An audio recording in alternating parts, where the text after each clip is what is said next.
the feds called me up, and then I knew I was in big trouble. I was the first person to go to jail for check hiding in the U.S. It's kind of like a digital, diary. I just post whatever I want to post. I respond to every message, which is hard. That's the hardest part, because the amount of messages now, be really organized and methodical.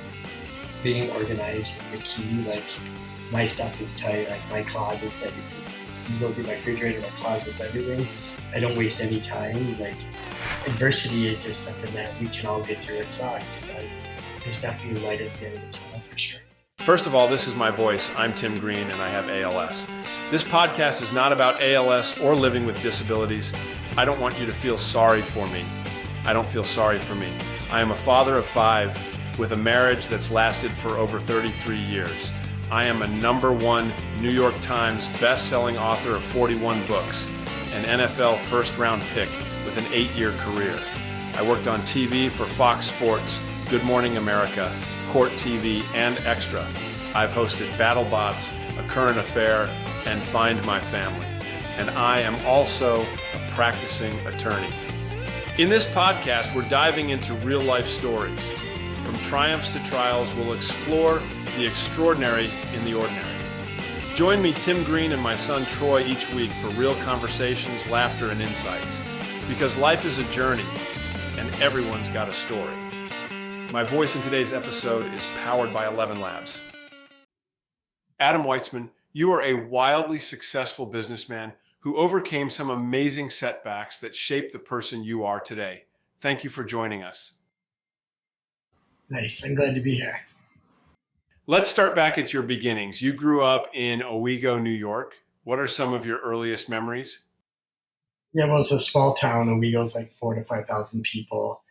I just grew up. My dad had a really small, one location scrapyard in Owego. And my grandpa's house was on the yard. So we'd always eat dinner there while my dad and grandpa were working. And when they would come inside, then we'd all eat together as a family, which was a really good memory for me. What were some of your interests in high school? When did you become interested in the family business? I mean, I didn't really get involved in the family business till years and years later. I don't know. I was like a hermit. I just read comic books, sort of stayed by myself. Played some sports in school. I wrestled. I played tennis. But it was just mostly I spent a lot of time by myself. I collected, I would go on architectural and archaeological digs that they would have locally, because where the scrapyard was that used to be where the Indians were next to the river. So we'd go hunt for arrowheads and things like that, which is really a good time back then. What was your comic book of choice? I know you were big into that. Oh, Fantastic Four is definitely the best. And Batman, too. It's my favorite one. I knew Batman. I knew the Batman one. Yeah, it's definitely my favorite. What is stoneware, and how did you first become interested in it? I think my dad when he was a kid, had dug up 2 small bottles, and he had showed those to me when I was younger. And I realized that a lot of it was made locally, like Binghamton, Elmira, Cortland, Getty's, which is Solvay, right outside of Solvay. So I was bored as a kid, and so I started doing a lot of research, go to the local museums. It's early American pottery from 1770 to maybe 1850. So that was a hobby that I had when I was growing up as a kid, going around the garage sales, flea markets. They weren't worth anything back then. So I just go along with my parents and would correspond with other people that had them, and just started building a collection when I was young. When did you stop doing that? I mean, I still do it today, but the prices are kind of crazy today. So it's more of a hobby where you're going to buy one every once in a while, but not like back then when they were very just decorative, cheap value. What happened that made you unravel your plans to run an art gallery in New York City? I know art was your passion at that point in your life. Well, I had a small gallery in the city. At first, I worked for another person's gallery. I think it was maybe 18, 19. And I worked for another guy's gallery in Soho. And then I started my own little gallery in the West Village. And when my sister passed away, I came home and my dad, I was never involved in the family business ever. It was a small, like, it was a one location place, didn't have a lot of employees there. And my dad had asked me to come home to help. So I came home to help him. And then with my sister passing away and everything that was going on, I never came back. So I stayed upstate, and the people that were working at the gallery kept running it. And then when my lease was out, I closed the gallery and stayed upstate permanently. So when you were in high school, did you want to do something related to art? Is that how you ended up at the art Yeah, gallery? I'm a fine arts major. People think I'm a business or finance major. I'm a fine arts major, so I knew nothing about the family business at all back then.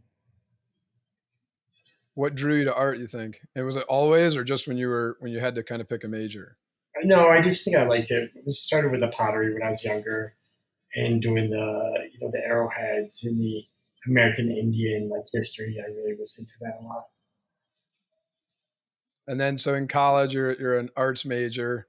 You go to New York City. What was your dream at that point, to open up your own? I mean, you're working for somebody else's, but did you always dream of, at that point, was your dream to open an art gallery? Yeah, I wanted to, and then I opened up a small one. It was on a great street in New York, in the West Village, on Bleecker Street. I didn't really care about making money or anything like that. Just enough if I could pay, the rent of my. I had a little tiny apartment. It was like a fourth floor walk up, 400 feet or maybe 300 feet. But I was happy as a clam. Yeah, so it was really good times back then. Tell us about those days a little bit. So you work in the gallery all day?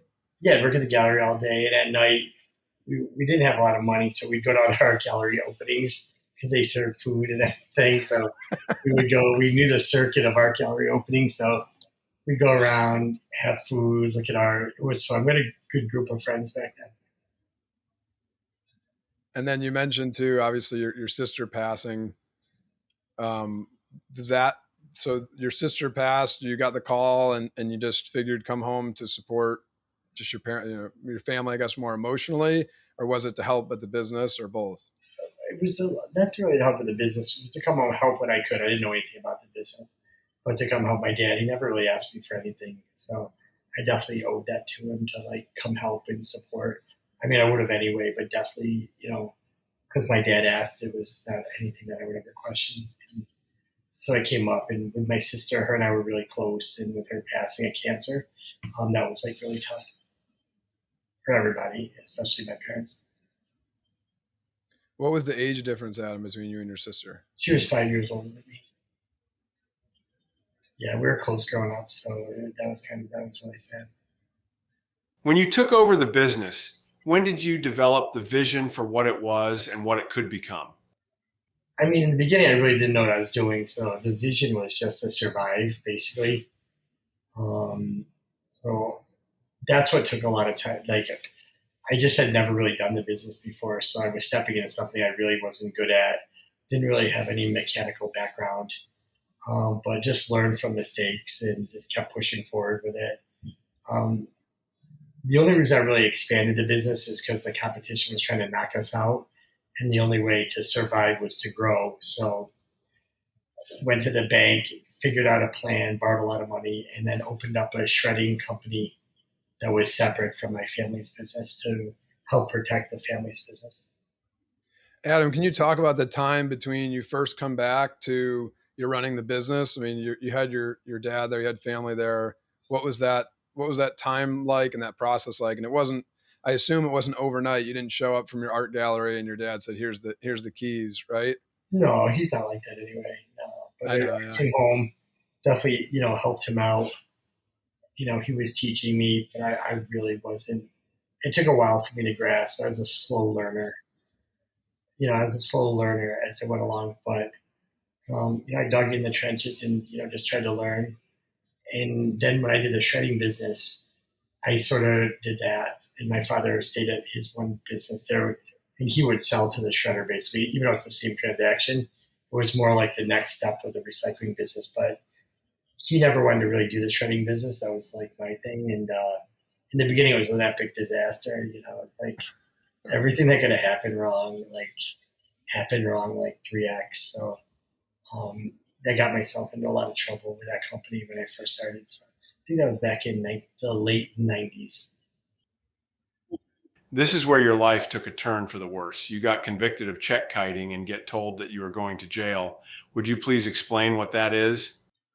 Yeah, check kiting is not really like checks per se. It's more, it's the same thing, but you're illegally transferring funds that there's no real balance. So it's sort of like if Troy gets paid on Friday and he knows he's gonna get paid on Friday, but his electric bill is due on Wednesday, but knows the check back then took the check 5 days to clear. Today, that crime could have never happened because of automatic check clearing. But there was a 5 day float, so you're basically using the float. But the problem is if you don't have any money on this end, what the difference is, it's okay to use the float in today's world, but the difference is when the check came due over here, I put another deposit in that wasn't cleared either because the shredding company, I was like almost done building it, but I couldn't get it to work. So I had bills and expenses, and then one day checks were clearing, and I knew I was overdrafted, and I had another account, another small little business there. So I'm like, okay, I'm going to get this thing started soon. I'll be okay because I had a whole bunch of inventory to process. So I put the check from that company in that didn't have really any funds, just a little, thinking that I'd get funds in to cover the other check. And yeah, it went on for about 6 months, like that, back and forth, back and forth, back. It was kind of like if we just handed money back and forth, and counted it each time and added it, but it's really the same dollar. So like if I pass a few 20 times to him, I would be like, oh, that's $20, but really sadly it's only $1. So I got in trouble. Actually, I got in trouble after the crime had stopped. One of the local banks was getting audited for a bigger bank was buying them, and luckily the shredder started, and I was able to zero out the funds. So I thought I was lucky. I'm like, okay, there's real money in the account, everything's good. Nobody lost anything here. I'm free and clear. But then, okay, I think it was maybe a year or two later. Maybe it's a year later. Then the feds called me up, and then I knew I was in big trouble. So when you were doing it in the moment, you knew it wasn't allowed, but you just thought as long as you can get, basically what you ended up happening, as long as you could get started, you could actually make it so it's not like anybody would get hurt financially as long as the business worked, which it ended up working. True, but you can't give yourself a loan that's not approved by the bank. No, There's no security interest. So I was definitely guilty. Like, yeah. it wasn't a mistake. Definitely, I knew exactly what I was doing. It wasn't definitely guilty, but you just thought in the moment, you just thought you would be able to fix it fast enough that it would all. well, in the beginning, I thought I was going to be fixed in a couple of days. I Got it. was going to be fixed in a couple of days. Then there was another problem, and then there was the motors didn't work, and then the company that was putting in the last part of it filed Chapter 7, and I'd already paid them, so I didn't get the part. So it was like a disaster. But it's just I was just young and kind of like it wasn't a really good thought out plan. The plan and the execution of the plan were like a 0 out of 10. What was that feeling like when you just needed that one last part and the company filed bankruptcy? It was a disaster because they like said the part was on the way. So I sent them the last bit of money I had, and then the part never showed up. So it was like a nightmare. I was sleeping at the shredder in a cot. I was here like, I don't know, like 24 hours a day. Like I just slept here. But then I got it running, and I was like, I think I'm okay. Because then I got good money to go in the bank. Thankfully, neither bank lost any money. Because if they lost money, I would have done a lot. I would have done a lot more time than I ended up doing. Lucky there was 0 loss for either of the institutions, but lost my reputation, lost a lot. Yeah, that was devastating. But it's my own fault. Nobody to blame but me. So. At that point, when the shredder first started working, how much money was the company making? I guess almost like annualized. I know it happened pretty quick, but when I don't remember, but we owed. I think I owed maybe 15 million. I think I think I was 15 million back then. And, the attorneys came in and told me, I should file bankruptcy. I had bankruptcy or attorneys that contacted bankruptcy attorneys. And in the end, I didn't have the stomach to go bankrupt because I was like, if I pay these people late, someday they'll forgive me. But if I stiff them, they'll remember their whole life. So it took a while, but I paid everybody back and all their interest and finance charges and all that kind of stuff and penalties. So yeah, it was a long road to do it, but the key thing was I'm really happy back then that I didn't take the lawyer's advice to go bankrupt. I'm glad I got everybody paid up, and those loan officers, I still use some of those people today. Now, it's my understanding that you were the only person sentenced to jail time for what was a victimless crime in your case. I only say victimless because no one lost any money. I also have a bias towards you because of our friendship. Yeah, I was the only person that went to prison for it, but I don't know if the word victimless is correct. I mean, there's definitely victims in this crime because say the shredder didn't start running and I didn't put that money in, somebody on one of the sides, one of the banks would have taken a big loss.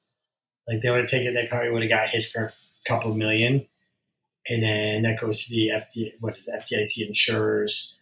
So yeah, I don't know if I would say victimless crime. That one's a stretch, but I was the first person to go to jail for check hiding in the U.S. So, but it is what it is. And I went to prison for a year and sucked it up and got out. Adam, do you know the total amount, like when you were doing the check cutting back and forth, what was the total amount was that the 15 million? No, the 15 million was the loan that I owned. The bank had nothing to do with that. This is just a checkbook. This is the operating checkbook. The 15 million was the loans I took to build the shredder. And build the actual shredder. Yeah, that had nothing to do with the money. No, the back and forth was way more than that. If you totaled everything, it was a lot, like a crazy amount. Yeah. Wow. But it's not really a lot because they're when they had it in the paper, they kept adding it back and forth, but there was never that kind of exposure for the bank. But I think the exposure back then had to be, I don't remember, maybe it was maybe $1 million, maybe even less, maybe $1 million, but still a lot for a small local. It was one regional bank and was one smaller bank. The bank's a lot bigger now, but at the time there were smaller banks, so that would have been a hit on those two banks. And I'm sure the loan officers, they would have got in trouble, and it would have been so victimless. Yeah, I think the people that gave me the loans would have got in trouble if I didn't pay off those loans and stuff like that. So. And once everything was caught up to the 15 million, but also the penalties and stuff like that from going to jail, how long did it take you to pay all that off? I think it took me, I sold everything too. I sold everything that, wasn't nailed down. I sold everything I had. So I think it took maybe 3 more years to pay it down. I think it was 3 more years. When you had sold the last thing and paid it off, was that such a weight off your shoulders? It was, because the bank was so strict that they made me hand walk the check. Not hand walk, but they made me drop off the check. They wouldn't even let me mail it. So I had to walk up there and bring the check. And I couldn't bring it to a tell. I had to bring it to this certain part of the bank and walk it down. So I'd be muddy from the scrap there, bringing in my check because I couldn't miss it by a day. Not a day late. They didn't care about excuses either. You could say whatever, earthquake, and then when it was but the banks were really good about it. They could have buried me, and they worked with me through the whole thing. And they went to the sentencing, and both banks supported me with the judge. I was very thankful for that. The both banks testified in my behalf that they didn't lose any money and that. Before then, we were a good customer to them and everything. But yeah, that was just bad. It wasn't fair to the banks and all the people involved. For sure, I never should have put them in that situation. Did you make an enemy along the way who was gunning for you? It wouldn't be the first time I've seen that. You tick off some prosecutor or federal agency, and then they make it their business to find something on you. Yeah, but I gave them something pretty easy to get me on. I mean, I think they had like 1,000 transactions with my signature, and they probably had the camera at the bank. And yeah, so I think I didn't mean to piss them off, but there's always going to be people that don't like me. But this wasn't anything to do with that. This was like I committed a crime. I don't think they were like the sentence was like longer than anybody else got, but I don't have any like hard feelings. The feds did what they had to do. That's their job. So guess what?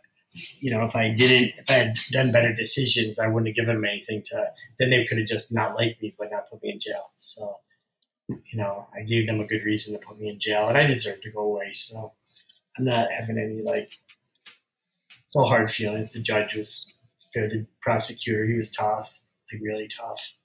But in the end, he was fair. They're all, it was okay. It's okay. It's what was that feeling like, Adam, when the judge actually made the sentence? Honestly, it's a good feeling just because then the clock starts ticking in the opposite direction. It's the unknown that really is the hard part. I was ready to go. Like I could have delayed the prison thing, but I wanted to get going. I wanted the timer to start. I was mentally ready to go. When did you meet your wife, Kim, and how did you meet her? Because I have heard you say that she saved your business while you were in jail. Yeah, Kim definitely saved the company way back then. 100%. I met her. A friend introduced me to her. We were friends first, but I remember on our first date, this is so long ago, but I was just good news and bad news is good news. You seem great, but bad news is looks like I'm going to jail. So, so I was because, she's going to read it somewhere in the paper, hear about it from someone. So I thought I might as well tell it on our first date. And then she's really weird about it. She just looked at me and she goes, I told her what it was. And then she goes, are you going to do it again? And I go, no, I'm not going to do it again. And then she's like, okay, I'm okay with it. And she never brought it up again. But she's tough. She's tough and she's hardworking. And she helped me. She worked really hard during those times, gave up her career to help me, get through my hard times. So I'm very thankful, and I'll always be very thankful for that. So you met her basically when you first started the shredder? No, I met her before I got sentenced. But after I committed the crime in the window. So I already committed the crime.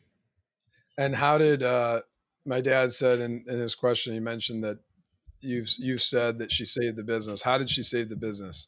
Because when I was in jail, you can't be on the phone and talk business, or they listen to your calls and they put you in solitary confinement, which is the worst because there's just no windows, there's nothing, and the guards fuck with you out. Sorry, so the guards screw with you out by saying okay, wake up, it's breakfast time. Then you go up with your tray because you're in the cell by yourself, and then nobody comes for breakfast. And then because there's no lights, you don't know what time it is. So later, then somebody will walk by and be like, "What are you doing? It's 2 a.m. And then they just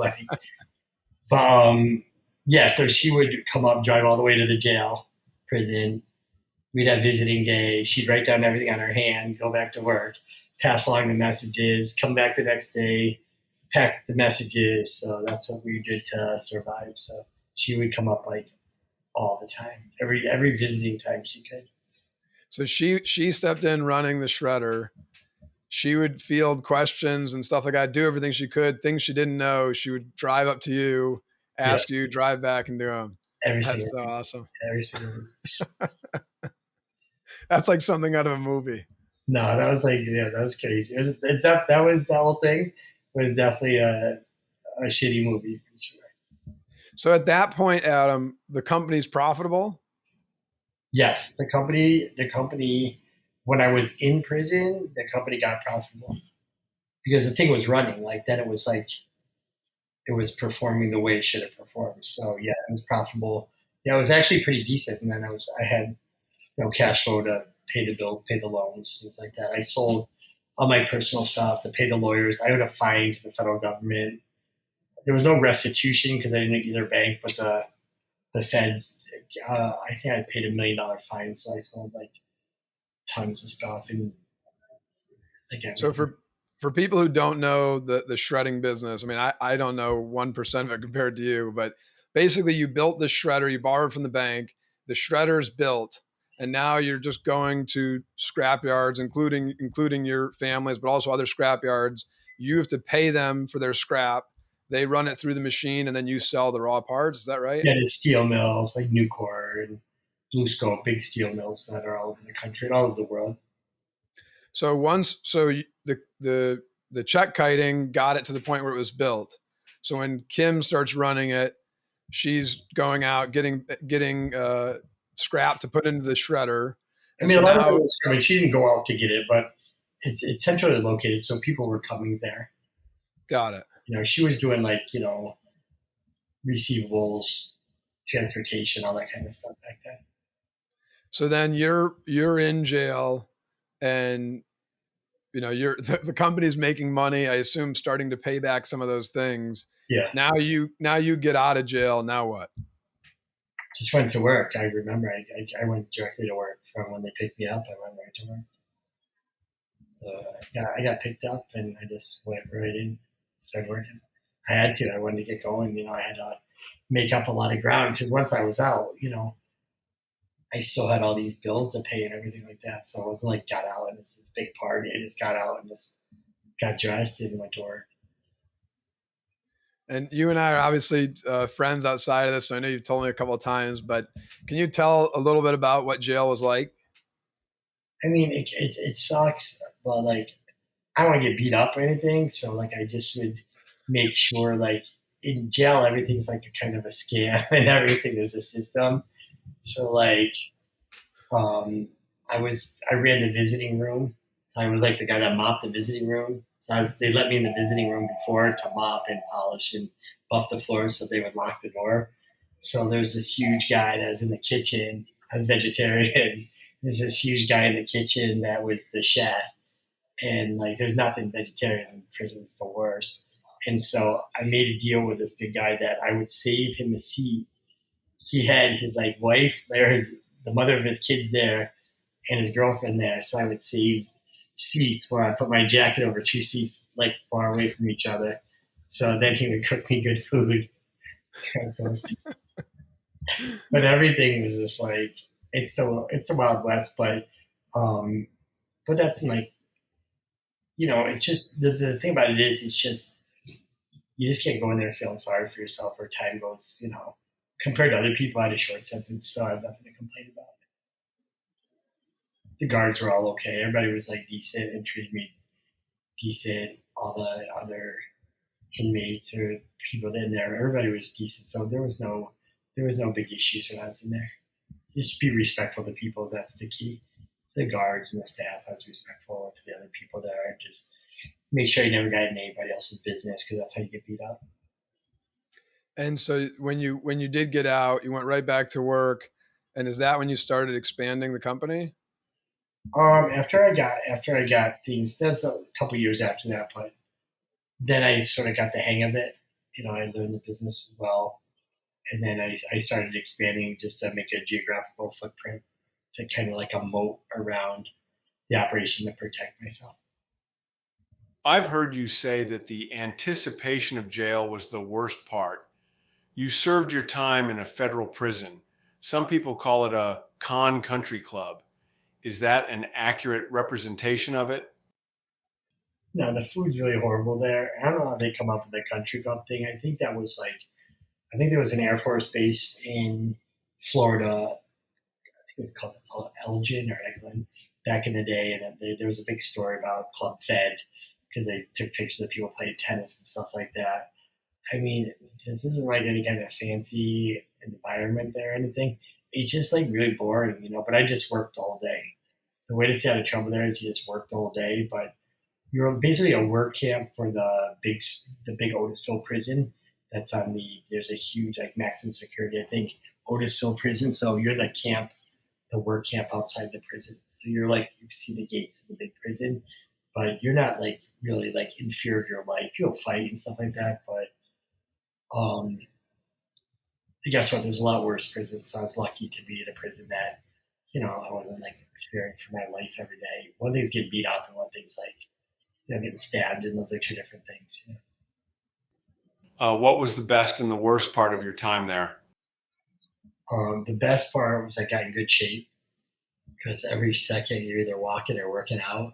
So you just saw everybody would just like any free time you just work out.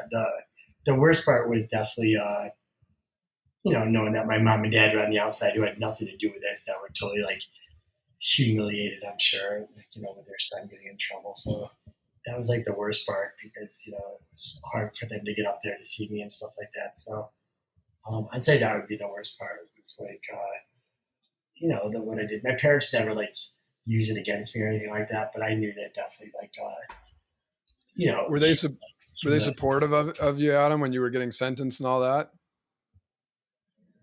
Yeah, as much as they should have been.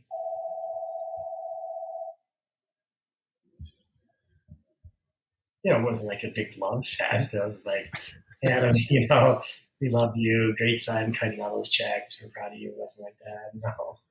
No, it was just like, for the situation, they were as good as they should have been. I didn't deserve any more than that. You know what I mean? So it was just like, it was like, I'm sure it was a tough pill to swallow. My sister dying, then their kid going to prison probably wasn't the best years. For them. Okay, I am going to get religious on you.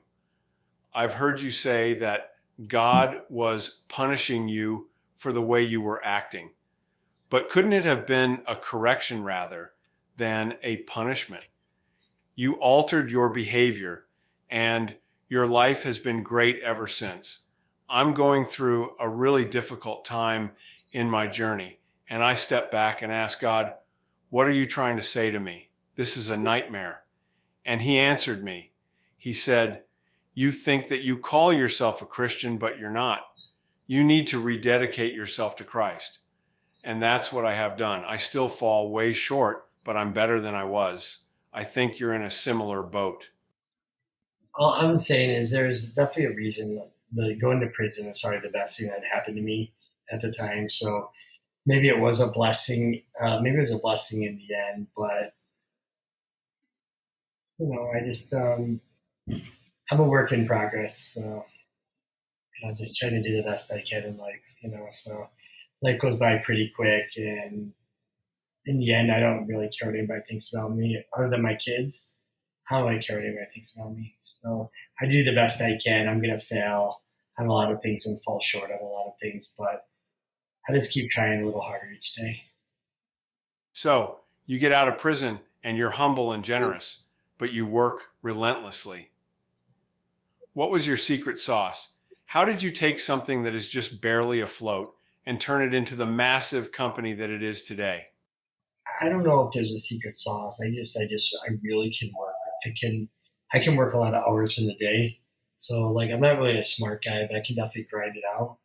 So like, I'm working, even now, I'm still working like the craziest hours here. So, I think that's how I was, just being like, not feeling sorry for yourself, pushing forward, and just, we put a lot of roadblocks in our own minds ahead of us, but I try not to get too like nervous or scared of anything.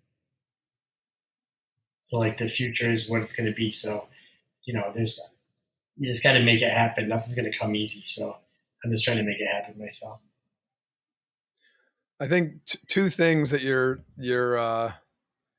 dumb like a fox, where like you're definitely way smarter than you're making it sound, but I appreciate the humbleness, and I know you won't say it. But the other thing is, when you're like, yeah, I work pretty hard. I mean, how many hours would you guess you work in a day? And you work 6-7 days a week. It's like crazy. It's like stupid hours. Yeah. It's anyone listening, like 3 hours a night. This isn't like, I wouldn't teach anybody that this is the way to live your life, for sure. But yeah, you got to do what you got to do. You have responsibilities, and I got to take care of those responsibilities. I just think anyone listening to this who hears like, oh yeah, I'm not that smart and I kind of work hard, it doesn't sound like, first of all, you are smart, and second of all, you work I don't even know, 10, 12 hours a day, 6, 7 days a week. It's I wish crazy. if it was 10 hours, I'd be so happy. That's what I'm saying. I I wish think if I could go 10 hours a day, I'd be like, it'd be bliss. that would be like a country club for you. Yeah, I'm so tired all the time. But that's what I'm saying is for people listening to us who don't know, you're very humble. For people who don't know that, you're making it sound like it's not that much. And I know it's That's why crazy. people always like, even if I post my picture on Instagram or something, because my eyes are always bloodshot because I'm so tired. People are like, oh my God, you smoke so much pot. And I'm like, no, I never even smoked pot once in my life, but my eyes are so tired. Just I'm a constant tired. And it's interesting you said you wouldn't recommend anyone to do it. So you wouldn't want any of your daughters to do what you're doing? Anybody. I mean, the quality of life when you're working at this kind of pace is tough. It's tough. You lose a lot of family time. You lose a lot of time seeing your kids grow up. Yeah, you lose a lot. Yeah. Okay, sure. So that begs the question I have to ask. If you wouldn't recommend anybody else to do it, why are you still doing it? Because you are. Yeah, I'm not trying to. You have responsibilities. You gotta do your responsibilities. You want to live a certain life and you want to do certain things, and you know what? It's really tough, but now's the time for me to push, and I just it's part of the leveling up thing, and for me, I got to just work harder than some people could probably work less hours and just do it better because they're a little more skilled at things. But as I said, I have to grind it out. So I just have to do it a little longer, to get the same results. But still, I mean, you could let's just say hypothetically, you could sell your company and never work again because you'd I have. don't want to sell the company because I want the kids to take over. Yeah, it's easy to want buy a company. Yeah, I could cash out. Like how that's so like stupid. Like why would I want to sell a company for what reason? So you want your daughters to take over, but not work the crazy hours that you're working. And even though I own the company myself now, like I bought my dad's thing a long time ago, like 20 something years ago. Like, what right do I have to sell the company? It's like it's my grandpa's name on the company. I keep my grandpa's name on all this stuff. Like, what right do I have to sell the company even though I own it? And sadly, my grandpa's passed, and my dad hasn't been active in the business in like so long. But I don't think that's my right to sell the company. It's it's their name. He started it just because I built it up, and I get a little of the fanfare now because it's a big company. Without those guys grinding it out, like working like crazy, because those guys, my grandpa, my dad, they're like crazy working, and I don't have the right to sell. So hopefully, my kids will take over. I just got to build it so it's strong that when the girls I have 3 daughters, so when they take over this, if they want to, it's ready to, it's on a stable ground. So your goal now is to grow it to the point where it's stable enough that they could run it without having to do the 18-hour days you're doing. Correct. Got it. It's going to be hard. It's a hard industry for everybody to do it. It's like brutal, Now, you are to the point where you can have some fun, like with your daughter, Clover. She is homeschooled, and as part of her civics assignment, she interviewed President Trump. How cool is that? Yeah, that was pretty cool. That was good because like we're not a big political family too much. We don't really talk about politics. I don't talk about politics to anybody really. I just keep it to myself. But people like I just told my daughter like she had said some stuff negative, and I'm just like, you might want to like I go, did you ever hear him say that to you? And she interviewed him, and then at the end she was like, I don't know if she agreed with his politics or not, but she agreed that like he was like really respectful and kind to her. So, how did that come to be? I mean, that's such a that? that's such a. How did that happen? How does Clover end up? Just like that, she's going to send and ask some questions like this. She's going to respond and ask some questions because we have definitely a lot of mutual acquaintances, and then it just lined up that he was somewhere close to where we were, and we gave him a ride home somewhere. We gave him a ride home, and we did it on the plane, so it was pretty cool. So, it was good. It was a long thing. It was like I only posted part of it. And that was like was like 30 minutes. It was pretty cool. That's awesome. Yeah, it was good. It was a good experience for her because I don't tell my kids what to choose politically. That's not their own thing. You opened up a series of restaurants, the flagship of which is the Krebs in Skaneateles. And it's run by your wife, Kim, who's there almost every day. And the best thing about it is that you donate profits to local charities. Where did you get your spirit of generosity from? That the whole restaurant idea was we were walking down the street a long time ago, and there was this guy, a restaurateur, Phil Romano, and he was telling us about the Krebs like closing. He's like, "Oh, you should do something," but he's a very philanthropic guy with food charities in Texas, and he had said, "Oh, you should try to set up some kind of foundation with a restaurant." So we thought about it, and we were never into the restaurant business, but I'd been at the Krebs when I was a kid, and we ended up buying it from. It's been only like the same family forever. So yeah, we have the restaurants. Kim runs the restaurants. It's her baby. She does a great job there, and I support when I'm needed there. But it's she should get all the credit for all the restaurants there for sure. And the restaurants are solid too. Like she's done a good job because I'm the biggest critic, So the restaurants I like going in the beginning. Some of them were like okay, but they worked hard. Like right now, they're all pretty solid. So it's good. I think I'm the number one customer at more than one of the restaurants. Yeah, the one place your whole body's salsa inside you. That's your blood type. It's salsa. Yeah, that's how we got you set up for this interview. Yeah, when you order your 1,000th quesadilla from the restaurant, you get to do a podcast to that. A few years ago, you submerged yourself into the Syracuse University sports program. You bought 2 luxury suites next to each other and knocked the wall down to create a super suite. I also heard you committed $2 million, $1 million to basketball and $1 million to football, for them to go and get a marquee player to sign an NIL deal with. You backed out of the deal when they fired your friend, Jim Boeheim, the basketball coach. Did you experience any blowback when you did that because Coach Boeheim is universally loved? Yeah, but that's not really how it was, Tim. It wasn't anything like that.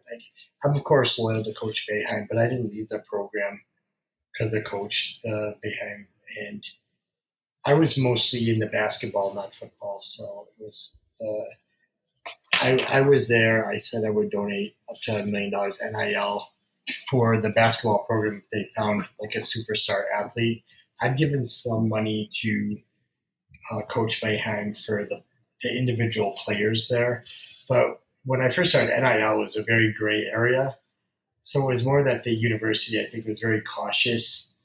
I think they're very cautious of because I know they had trouble years ago with NCAA.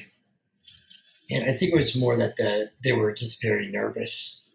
Maybe like overly. Now it looks back today, they were probably way too nervous because NCAA has never even called me before on anything or questioned me personally on anything. But I think when I first started doing NIL, it was kind of the Wild West, and it wasn't like I backed away. It was just I felt that the chancellor really isn't a huge fan of me there, so I didn't want to really be where I really wasn't welcomed. And he's the boss, so that was it. But 99% of the people at Syracuse University treated me amazing, and I couldn't be more thankful. And the new coach, Red Autry, I think he's great. He's a friend of mine. I'm better friends with the assistant coach, Alan Griffin. So I would have supported them too. Did something happen with the chancellor, Adam, or was it just? I never met the chancellor. I never met him before. He just didn't like. I don't think he liked the high profile way I did it, and the high profile way, like bringing celebrities to the games, and I don't think they liked that. Even though I never understood why they didn't like it because it didn't cost them anything. I paid for everything, and the exposure you get for recruits, they love that stuff, and the players love that stuff, and the fans love that stuff. Sure, there's always gonna be some haters, I don't care less about some people whatever. Like, we'll just be like, say crazy shit. Some of it's probably true, some of it's not, but that's not the reason. I didn't really care because so many people like got so much enjoyment. Like Tom Brady came and Jimmy Fallon, and Julian Edelman came. That's great for the school. It didn't cost the fan. You know, the ticket prices keep going up. Like at all sports. So like the celebrities just added another extra bonus to the fan experience there. And you know, when you have like Tom Brady in the locker room and stuff like that, I think that's like really cool stuff. I don't think the Chancellor really liked it. He probably should have called me or talked to me about the high profile stuff, but I never heard from him. So, you know, they'll be fine without me and I'll be fine moving on. So I wish them the best. It's not a big thing. I love going to the games. So some of the best times in my life were going to the games for sure. Would you, if they reached out now, if the chance reached out now and tried to get you to come back, would you do it? I'll always be a supporter of Alan Griffin and the coaches. I think the new football coach, he had reached out to me. He's really great, you know. Yeah, I'll be a fan at home. I'll be a fan at home and support from home and stuff like that. So, and there's some other smaller schools around here that don't get any money, you know, Lemoyne, Siena, stuff like that. So I'll just mess around and help them.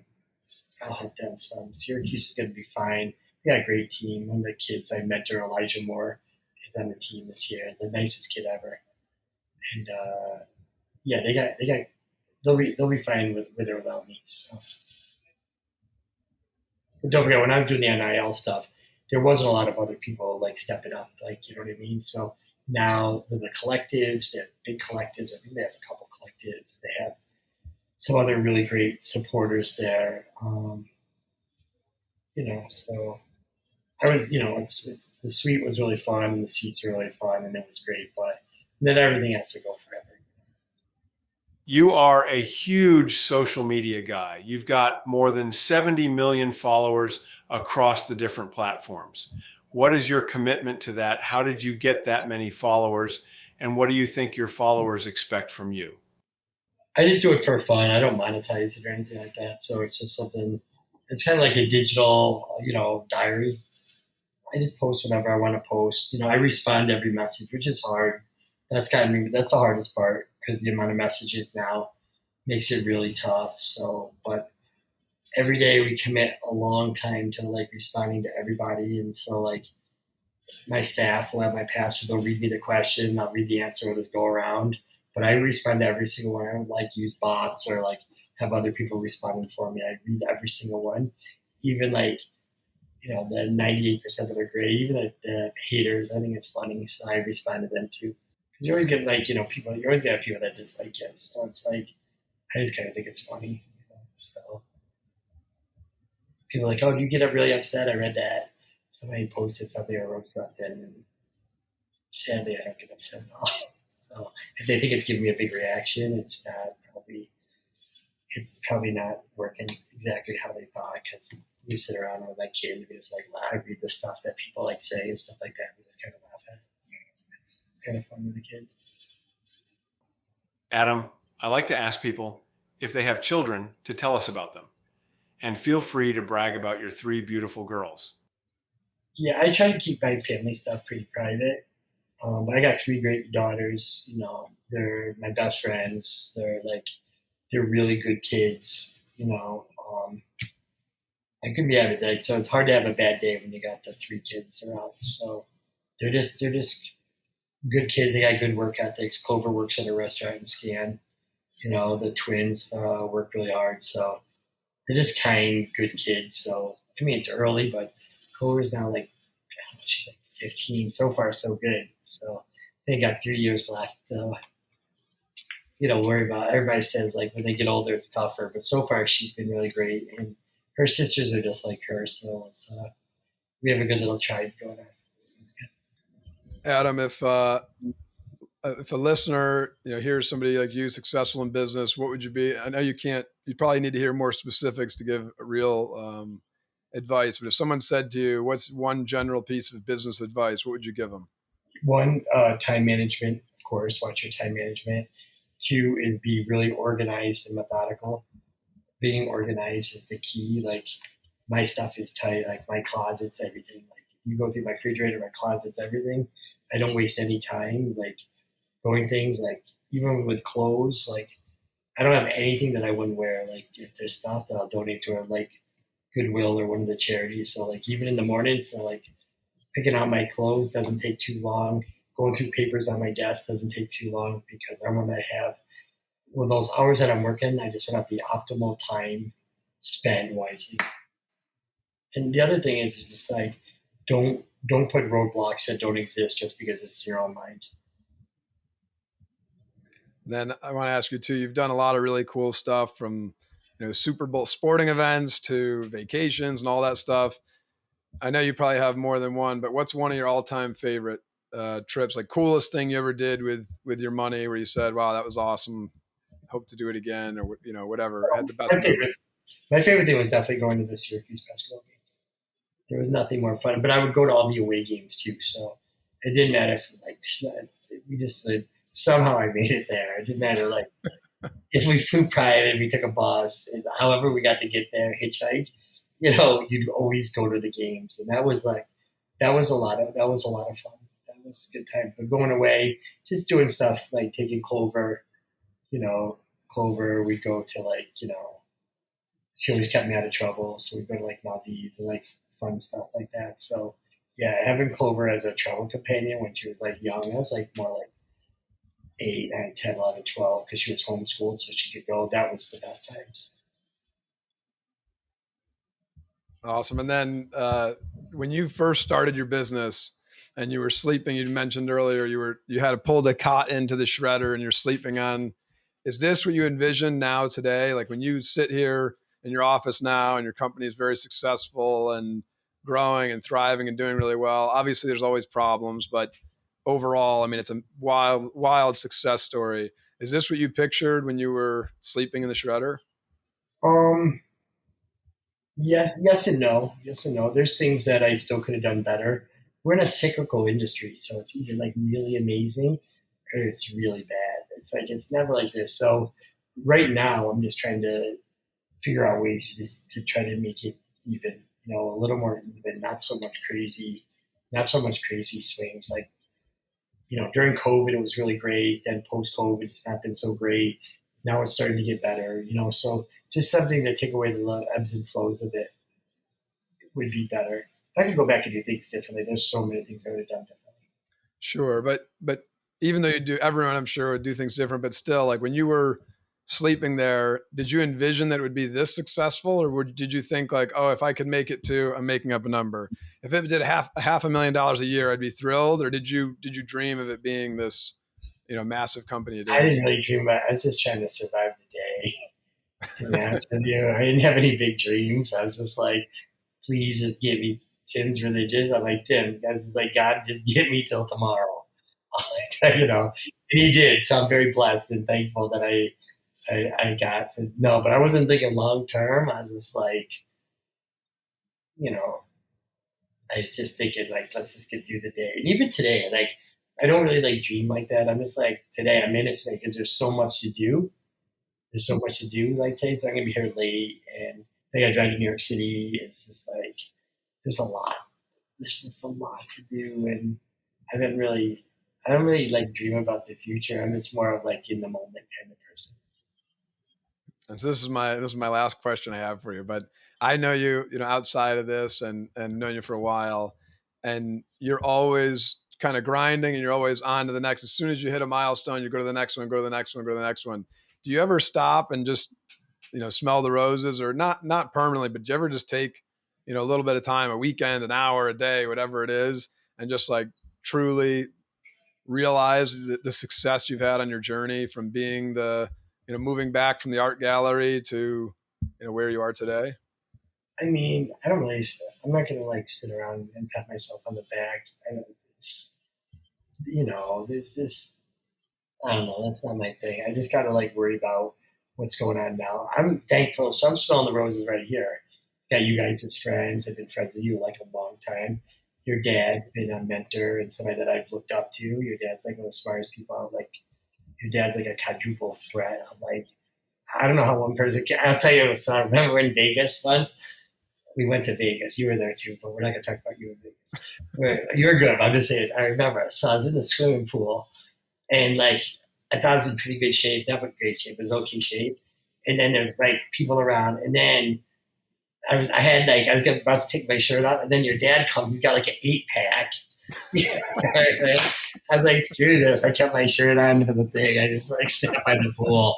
Like, I was like, I'm not going to be like swimming in the pool next to Tim looking like that. So it's like your dad, like he's done like the books and like the law degree and like all this stuff. So that's something. And your dad's been able to do all that stuff without going to jail, without doing all the bad stuff, in the NFL, and like he's been able to do all that stuff without cutting corners, just from hard work. So to me, that's an inspiration. Like I've opened up to your dad about like personal stuff about my life that I've never told anybody.